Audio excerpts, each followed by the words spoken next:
ভোর হয়ে আসছে, চারদিকে নিস্তব্ধ।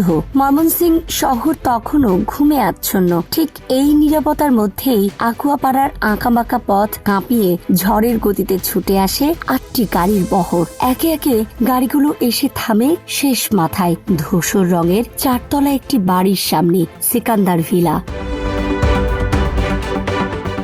গাড়ি থেকে প্রথমে নামেন কালো উর্দি পরা এক কর্মকর্তা। চারপাশে সতর্ক দৃষ্টি বুলিয়ে তিনি ডান হাত তুলে সঙ্গীদের ইশারা দেন। মুহূর্তেই খুলে যায় 8টি গাড়ির দরজা। নেমে পড়েন আরো প্রায় 40 জন সদস্য।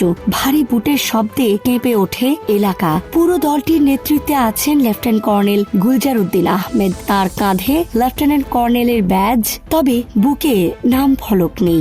1 মিনিটেরও কম সময়ের মধ্যে 4তলা ভবনটির চারদিক ঘিরে ফেলে র্যাবের গোয়েন্দা দল। কেউ উঠে যায় আশপাশের বাড়ির ছাদে, কেউ অবস্থান নেয় প্রবেশ পথে।